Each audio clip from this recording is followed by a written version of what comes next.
want to ask now, how do we create the education for the future right now? We have some game changers with us who will help with all of this. In fact, they are educators who might be right down the street from you. They're creating great opportunities for teachers and for students, all with the help of technology. They'll share their very practical stories of how you take that first shaky step and how you get to those end goals. And we chose these leaders specifically because they've happened to lead very successful teams throughout their technology rollouts, and also because their districts have very diverse profiles and goals. So let me start by introducing Joel Handler. He is the Director of Technology. Hi, Joel, how are you? Hi, how are you doing? Good. Let me finish up with your intro here. He's the Director of Technology at Hillsborough Public Schools in New Jersey. He's led the technology turnaround there for 11 years. It is a medium-sized district with about 7,500 students. And then we are going to move down to South Carolina. Claudia Edwards is the Deputy Superintendent at Fairfield Public Schools in South Carolina. Hi, Claudia. How you doing? Hi, Jill. Good to connect with you. Now, Claudia has been in that position for 4 years. It's a small rural district with about 3,000 students. She led a system-wide reboot there with tablets for students and also what they call teacher gurus. So we'll have more on that in a bit. We also want to welcome Valerie Truesdale. She is the Chief of Technology, Personalization, and Engagement at Charlotte-Mecklenburg Schools in North Carolina. How are you doing, Valerie? Better. Good. Hi, everyone. Terrific to see you. Now, that's a large urban district with 144,000 students. They kicked off a technology overhaul in 2012. You may have noticed these educators make up a small, medium, and large-sized district, so you may see yourself among these, and that may help. We picked them for a purpose. All right, let's start now. And the first question I have, and this is going to go to all of our panelists because I think this is something a lot of our viewers will definitely want to be hearing. But Joel, I'll ask you to start first. Why was it time to make a change and to bring technology into education? Is there a story or a moment you can share? I guess back around 2008, we started seeing there was this kind of divide that students would be coming into school and they would power down, if you will. Technology in the schools was kind of an afterthought. It was kind of a cool thing. It was this, we like to call it the special lesson, that the students would maybe once a month, once every 2 months, they would go down to the computer lab and they would do this special fun lesson. They would go, whoa, this is great. We're going to the lab. We're going to do some technology. And then after that lesson or the few days of lessons in the lab, they go back to their classroom and forget all about using technology. And we kind of saw that as there was this disconnect because out in the real world, as soon as they left school, they would start to get on their smartphones because smartphones started becoming popular then, and technology at home and using it and creating this online presence and getting access to digital information, but again, outside the school. So we started seeing that it really depended on whose teacher you were, what school you were. We also saw that certain schools had more money from parent groups and so forth, and they would fundraise, so they would have more technology in their schools than others. And we saw this as a problem. And so that, to us, was the catalyst why we had to change the culture to technology changing from something special to being part of the normal culture. And that is so key. That's certainly what we've been hearing throughout the day. Claudia, I'm going to ask you next. I know you've talked about closing that digital divide. Well, I will tell you, back in 2012, our state was transitioning to the Common Core. And we knew as a result of this transition to the Common Core, we needed to start thinking about what device could really help our district and our students have a very seamless transition to the Common Core. And so we felt that by utilizing or obtaining the Google Chromebook, we felt that this single device could really help to not only transform and prepare our students for transition to online assessments, but also it could as well transform the learning that's taking place in our classrooms. So that for us was the single catalyst that really helped us move forward in making that transition to a more digital environment. Okay. And Valerie, what was your story or moment when you decided to bring technology into education? So we served as a catalyst, a tremendous effort in 2012 when a very large number of citizens and teachers and educators came together to write a very bold strategic plan Goal 1 of the strategic plan for Charlotte-Mecklenburg schools calls for us to maximize student achievement in a 21st century learning environment for all students to graduate career and college ready. The problem was, with a 21st century learning environment, none of our schools were 100% wireless. We had some pilots in a couple of classrooms scattered all over our 164 schools that serve, we're very honored to serve 145,000 children in Mecklenburg County. So we had some pilots, but we didn't have any school 100% wireless ready to implement technology and digital tools in the classroom so that students could have a 21st century learning environment. It's really an equity issue. So we began to look at building the infrastructure so that when we had the funds to support devices, we would have enough bandwidth and connectivity to be able to do it well. All right, now I know a lot of people are sitting out there and listening and they're thinking, okay, but what do I do? How do I take that first step? So if you can talk a little bit about what is the first step you took to get started on the journey. Claudia, can you start with that? One of the first steps we took was, first of all, to gain buy-in from all of our stakeholders. And these stakeholders consisted of our board members, district level leadership, along with our principals and our classroom teachers. And by developing that level of buy-in, we felt very comfortable with moving toward actually shifting the paradigm, so to speak. We recognized when we decided to embark on this initiative, this digital learning initiative, we knew that many individuals would have somewhat of a little anxiety as it relates to moving toward the cloud. For instance, when we started this journey, we had one particular parent who was very vocal critic. And he, of course, was very accustomed to the traditional PC. And of course, he wanted, because he works in the traditional workplace with the PC, he wanted his son or daughter to have that same experience. But I can tell you now, 3 years later, that this particular parent is one of our strongest supporters of our digital learning initiative. So for any type of huge type of disruption to education, as such, this particular digital learning initiative, I would highly recommend that you start from the top and involve as many stakeholders as possible and get their buy-in, because their buy-in is critical to ensuring that this program is sustainable for years to come.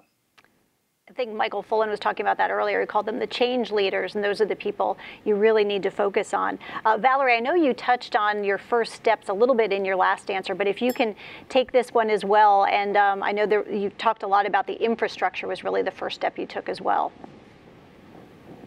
We did. We had really a 3-level approach. One was to build the infrastructure, the access points, making sure we had the connectivity and the bandwidth, and that our teachers had devices. We had not issued laptops to teachers heretofore to make sure they had the tools to do their jobs.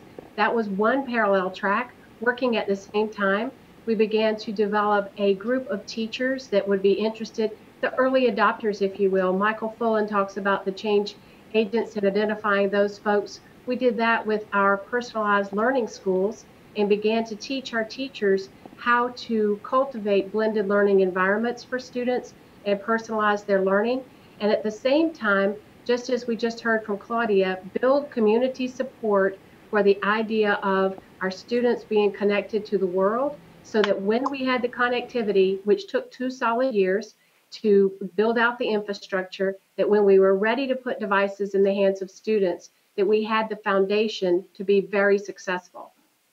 All right, thanks, Valerie. And Joel, what was your first step? Yeah, very similar to both Valerie and Claudia, is that we sat down and we said, this is not about the technology. It's a learning initiative. It's a transformative learning initiative. Technology is just a tool as part of that. So we set up 3 goals that we were going to follow in our district. And we said, we want to make sure students can match those 3 goals. And we have them as globalizing the curriculum, asynchronous learning, and then the creation, collaboration, and publication of digital content. So we set those down and said, that's what we want to do.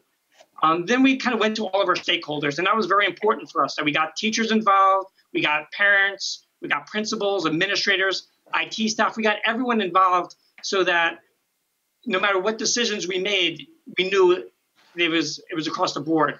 And some of the things that we looked at were other districts. We kind of went around and we started visiting other districts that were doing either one-to-one or some form of initiatives like this, and said, what were they doing? And things that we definitely learned were there was a lot of talk about, people spend a lot of money on technology, and there was no training behind it. So there would be lots of technology there, but what was happening with it, it basically became very glorified browsing the internet or just typing. And then we saw other things where, they spent a lot of money on technology, and all this technology went to the students' hands, but it couldn't do what the curriculum wanted it to do. So we wanted to make sure we avoided those. So, we visited a lot of the schools, and then very similar to what Valerie did, the first thing we did was we wanted to make sure the infrastructure was in place. So we put out wireless everywhere. We gave teachers laptops, and we put projectors in classrooms. That was our first steps to making sure we can kind of get this initiative off the ground. And this is going to be a little bit of a follow-up question to that first step question, and it is that you all had different approaches to pilot and deployment. So how long did the rollouts take? And Joel, why don't we start with you?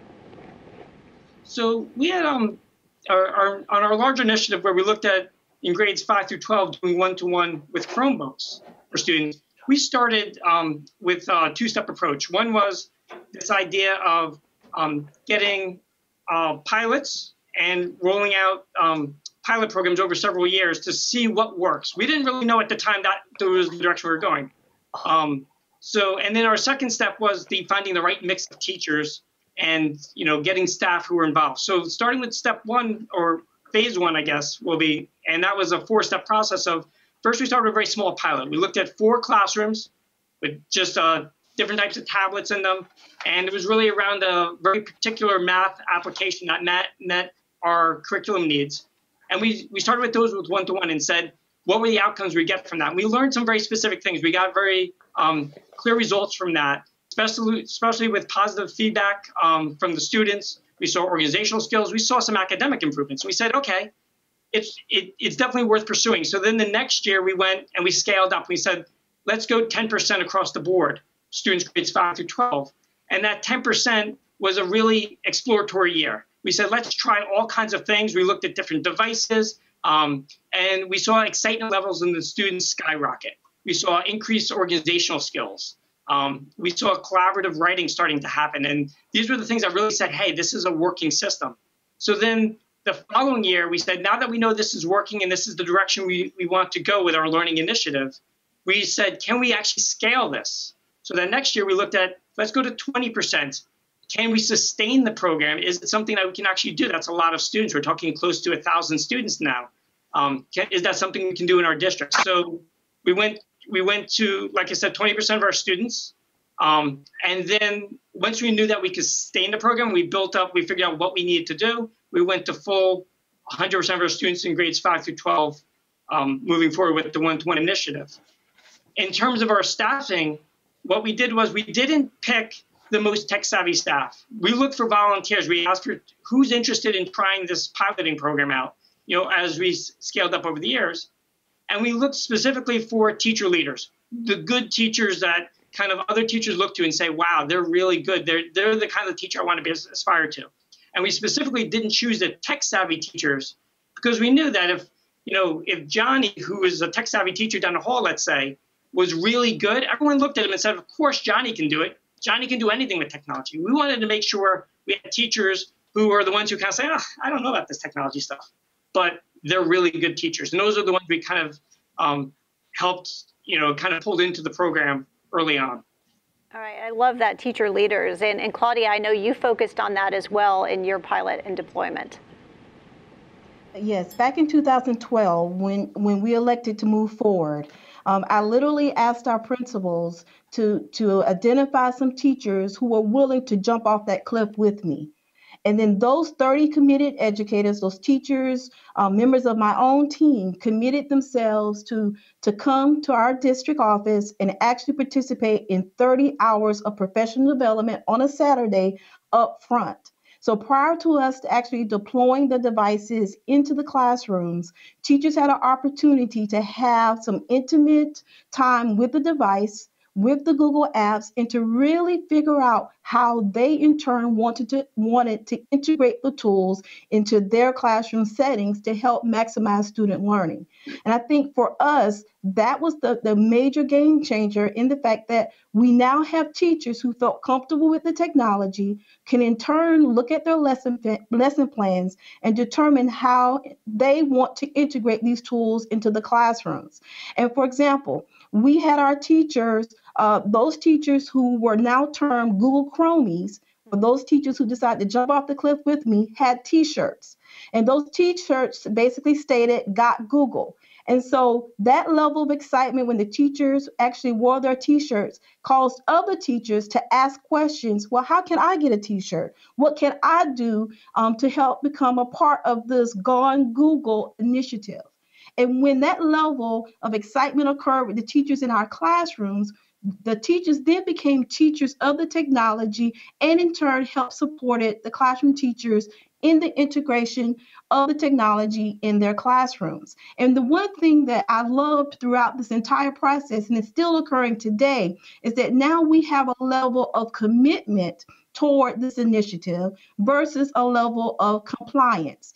And I say that because now we have teachers who want to do it because they see it's the right thing for our students versus having to be told to do something. And I think that in itself, with this level of commitment, will ensure that this digital learning initiative with the integration of the Google Apps for Education tools will move forward and move our district forward as it relates to the technology integration into the classroom. It's so key what you just said, the commitment over compliance. And I also, the favorite phrase I had was, these Google Chromies jumped off the cliff with me. That was a terrific image there. And Valerie, I know that you started in the middle school. That was how you rolled it out. Can you talk a little bit more about that?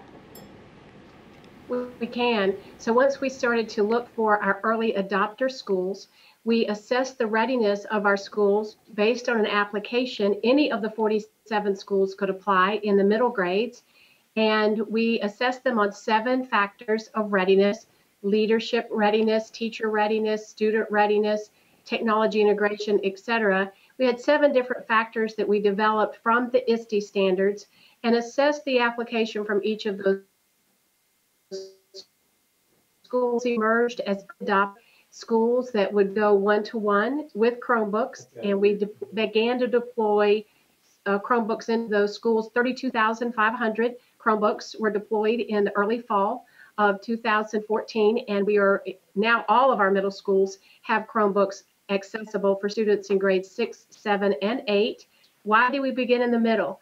We began in the middle because several years ago, the state of North Carolina had not refreshed our science or social studies textbooks in a number of years, so we purchased a supplemental tech book from Discovery Education. So the middle schools already were using some digital content and had some energy around that in a few carts in each school. So there was a propensity to use digital tools as well. Our student data indicated that we really did need to kick up the student engagement in our middle grades, that would make a big difference. As a result, I will tell you anecdotally that the classroom discipline referrals have dropped dramatically since we've deployed the Chromebooks, because students really are significantly more engaged in their learning during class. Okay, and I want to ask also, what's an example of something you did to ensure that teachers were inspired and supported? Claudia, do you want to start with this? One of the things that we did, as I mentioned earlier, we had the Google Chromies actually be paired with a member of the leadership team. Now, we have a very small committed team here in Fairfield County, and when it was time for the actual deployment, we went and worked alongside the classroom teacher during the actual deployment process. And so the teachers, when they had an opportunity to actually open up the Chromebooks with the students, they had another pair of hands in the classroom, because you can imagine for a teacher who has 28 students, 28 devices in a classroom, there was a high level of anxiety. And so because the teacher had another member of my staff working alongside them, it helped to ensure that all of the kinks were worked out, and it enabled the teacher teachers' anxiety level to really to be lessened during this actual deployment. And so I think that in itself was important, that they felt like, you know what, they're committed to us for the long haul. They want to make sure they want to make sure that we in fact are supporting them on this initiative. Okay, and Joel, I'd like to ask you the same question about things that you did, examples of things you did to help inspire and support teachers. So as we rolled out the pilot programs and then scaling up to the full 100%, we encouraged teachers to try new things. We supplied tech support staff that were there to help work with them and guide them, potentially go in and help co-teach a lesson if need be. And we gave this very strong message to teachers that we actually expect you to fail. If you don't fail at trying lessons, that means you're not actually trying new things. You're not pushing the envelope. So there was this culture that it was okay to fail, and actually you can learn from that, and you can actually try new things and expand from that. So that was definitely something that we pushed forward with our teachers. And some really interesting stories kind of came out of that. I had one teacher come to me, and I was in her room, and she kind of came up to me while the class was going on. The kids were all doing their stuff and everything. She goes, I feel kind of strange. I don't know if I'm doing this right. I don't feel like I know what to do anymore. I'm just kind of helping them out. I'm not guiding the class anymore. I said, that's exactly what you're supposed to be doing. This is perfect. The kids were just so engaged. They were so focused on what they were doing. And she had changed her whole mindset from being in the front of the room, kind of teaching the lesson, to kind of guiding students and working with them as they were progressing along the activities of that day. Another very interesting story, as we kind of experimented with teachers and told them, try things and explore and see what works and what doesn't. We have other districts have come in over the past few years to see what we were doing in our district and see the great things that are happening here. And so we had an assistant superintendent come in from a neighboring district, and they were going around and they came into one of these rooms that we're piloting. That was one of our pilot rooms. And the students had all their desks arranged in various configurations, and they were in groups. It almost looked like, to me, kind of like a startup company or a startup culture. Kids were sitting at their desks in different places. Some were in the beanbag chairs in the back. Some were on the heating unit on the side. And he went over to one of the students and kind of tapped him on the shoulder and said, don't you find it kind of strange that your back is to the front of the room? And the kid, and this is around March already in the year, kind of looks up at him and goes, that's the front of the room? Like, this is just how we work. There's no front of the room. We just kind of do what we need to do and get the job done, and learn along the way. So those are kind of the things that we really supplied a lot of support for our teachers, make sure that there was a lot of professional development. There was, staff available to them, and tech staff as well, that we made sure the technology was always there, was always available, and always working. So. Some great points, Joel. And I liked what you said about making mistakes, because we've been talking earlier about we need to reward students when they make mistakes. Let them know it's okay to fail, because they'll keep trying. And we have to do that with teachers as well. It's all right. Yes. We can make mistakes. It's all part of the deal. All right, we have all of these audience questions starting to pile in here, so I want to be sure we turn to some of the audience questions. And this is a question for every one of our panel members. I'm going to start with you, Joel. A viewer named Tiffany asks, what have been the biggest challenges? Big challenge was really time. It takes time to learn, and get used to this new kind of environment. So you got to kind of work with it and allow teachers to kind of explore and find their niche. We like to call them sometimes aha moments.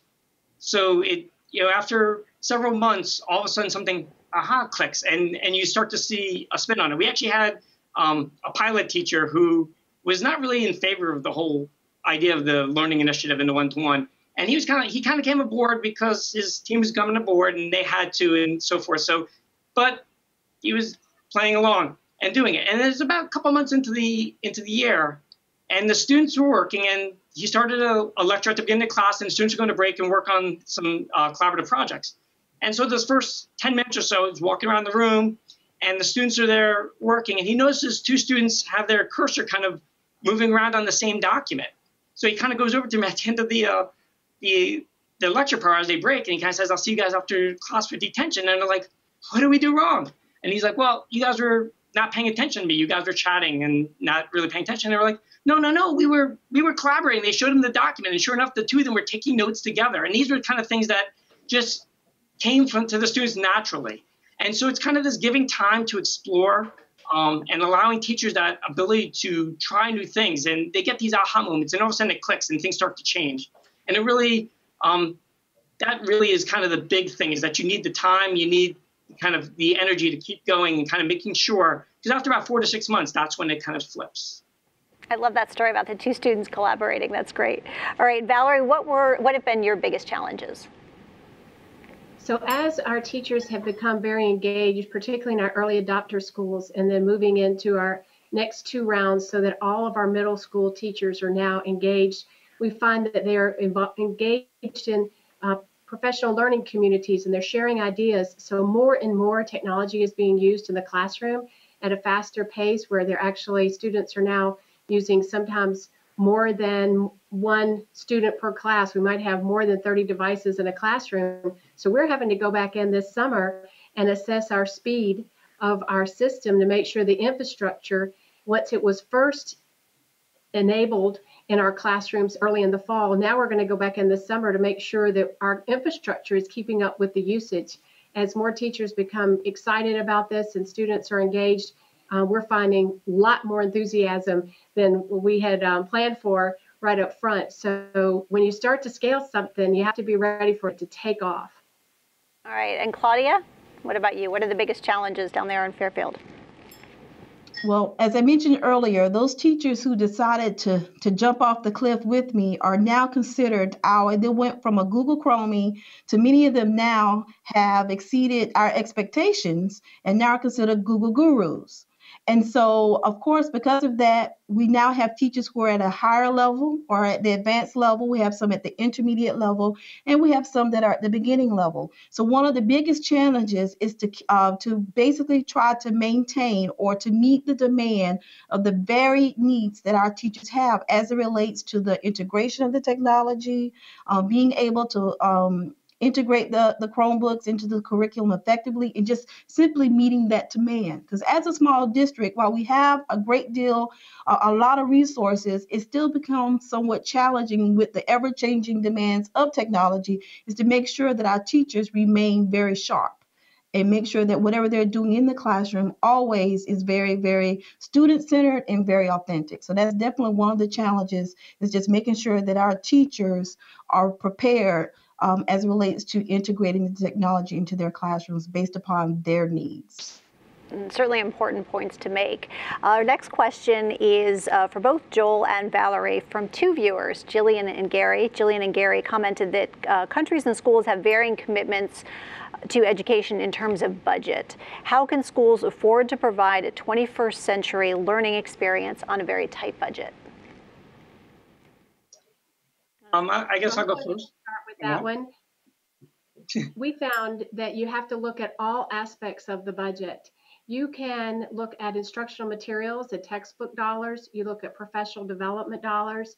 You look at hardware and equipment. One of the things that we did was we suspended the refresh cycle for administrative computers for a couple of years until we get our students on devices. And you just have to look across the entire enterprise and consider every aspect of business, as well as invite your community partners and business partners and your funding partners, whether that be county council or whomever, to really join together in this digital learning conversion. We've worked very hard in the state of North Carolina to develop a learning plan for the state, and our Friday Institute at North Carolina State University leads that effort. So we've been working really hard to make sure that they're informed about the digital learning conversion in Charlotte-Mecklenburg schools. They've come here and visited for several days in our classroom, and we're using that type of information to craft state policy to create permission for us to innovate in our classrooms at a much higher level. All right, and Joel, you want to take that one? Yeah, very similar. Budgets are very tight in the district here, and as well as across the whole nation. And we looked at, where are we spending money? Where are areas that we can kind of save? We looked at trying to shift a lot of our curriculum resources towards digital resources now, digital curriculum resources, rather than the traditional, textbooks that we purchase. So now we try to get a lot of stuff digitally online. We looked at cost savings measures in terms of building the budget. The other thing that we looked at with our budget was technology used to be, big expenditure this year, buy lots of computers, and then wait 3-4 years, and then we're going to do that again. And as time went on, when you went to that 4th or 5th year, it became very difficult to swallow, because all of a sudden, where are we going to get that extra, $1 million for this payment? So what we did was we started looking at leasing and paying for technology as a flat line item. So what we've done in our district here is we've kind of flatlined the technology budget in that it's a yearly payment that is predictable. It's what it is, what it's going to be next year. And so this way it makes it much more palatable and much more, I think I used the word predictable already, but again, predictable. So you know what your expenses are, and you don't get those kind of spikes out of nowhere. We'll give you a hall pass. You can use the same word twice. All right, I have a question now for Claudia and then Joel. So Claudia, why don't you start with the answer? Sean and Paula had similar questions. Sean notes, I often come across students that are not fluid leaders. I want opportunities to help students improve literacy skills. How can technology help to close those achievement gaps? Really good question. I think the technology, in using the technology, the students really become very empowered, very engaged with their learning. For example, because we're in a very rural area, students are now hopping on Google Hangouts and are actually collaborating across Hangouts in the afternoon once the learning ends. And I think not only is that helping them learn how to collaborate, but it's also giving them an opportunity to be able to express themselves fluently through Google Hangouts, being able to hop on a Hangout and ask questions that will help give them a direct answer to help aid them in actually doing an actual assignment. In the classroom, I have noticed that the students are becoming the leaders in the classroom over their own learning, whereas the teachers, as stated earlier, I believe by Joel, that now the teachers are becoming the facilitators. They're there to give them that immediate feedback. They're there to provide that support. But then also, they're also looking to their fellow peers to actually provide some additional support in a collaborative environment by utilizing the technology. So the technology is the vehicle that helps get them ultimately to becoming more empowered. All right, Joel, what's your response to how technology can help close achievement gaps? Yeah, Claudia hit it right on there. We're seeing the exact same things in terms of increased participation outside of the school hours. I have an amazing story, actually, of a student who was out sick last year. She was home working with Google Hangouts with its classmate who was in class. They were using Google Hangouts to chat back and forth. The student at home was actually following a teacher's presentation on her device. And the student in class was not only learning it from the teacher, but then now relaying it to the student at home, saying this is what was going on in class, all without the teacher really being involved. The teacher didn't know about this till afterwards. That was the first instance, and all of a sudden we've seen that kind of crop up over and over and over. So the students are starting to figure out their own learning styles and learning needs and kind of jumping on board. We've seen, because of this initiative, we've seen an increase in just student collaboration and student collaborative writing and note-taking. I gave that other example earlier, but we've seen that frequently throughout the district. Organizational skills have gone through the roof. Actually, organizational skills are the one thing that across the board we've seen increase because of this. And that is, always think of the student who came into class, their notebooks falling apart, the dog ate my homework. I don't have a dog, but somehow the dog ate my homework last night. That kind of student always was there. Well, what we've seen is because of the whole digital environment and cloud-based environment that Google offers here, the students don't lose their work. Everything's organized in their Google Drive. It's always available. We've seen students using the device that the school supplies, the Chromebook, that they're using that. We've also seen them using other devices. When they go home, they might jump on their phone and be studying through that. And it's just because it's that cloud-based, it's always accessible. So those are some of the things that we've seen students who weren't necessarily very academic all of a sudden kind of stepping up because they have these devices and they have access to their content all the time. So that's kind of been what we've seen here in our district. All right, nice. All right, a question for Valerie. Jennifer wants to know, how can we keep teachers inspired when resources are limited? Teachers may be frustrated that they don't yet have all the technology and resources that they need right away. So it's been my experience as a teacher and as a leader of teachers is that teachers are inspired when students are achieving and when students are doing well. And they're challenged primarily by the lack of time, which has been cited also by Joel and Claudia. So when our teachers see that with technology-aided instruction, all learners are stretched, our most able, capable, academically oriented students are able to stretch to very, very high levels, and they're excited about what they're doing. And the teacher is able to spend a lot of energy with developing playlists for students who are in the middle and for students who struggle, really individualizing their instruction. So they are really excited when they see students perform. I was just this morning with a group of English language learner teachers who were having a poster session to celebrate their strides for the end of the year based on technology integration in their ELL classrooms.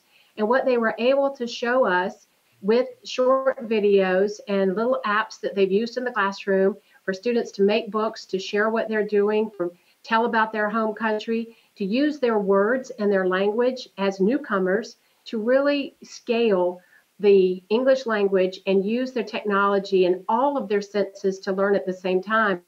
What we saw was a huge increase in the confidence of these learners, and the teachers are literally jumping up and down with excitement. And as one teacher told me, I've been teaching for 22 years, and I've just come into this digital transformation, and I have never been more excited about teaching ever. And the other part to keep teachers inspired is to help them save time. Digital tools reduces the amount of time for planning and for prep and increases their time for collaboration. It's not such a lonely profession then. And to go to the limited resources, one of the reasons that we as a district are converting to Google Apps for Education is because the price tag is perfect. It's free. And being connected is one of the very important things we keep hearing throughout the day for teachers to be able to collaborate. Before we have our last question, let's take a look at a video because we asked students the question, how does technology help you? Let's roll the video. We had some insightful answers.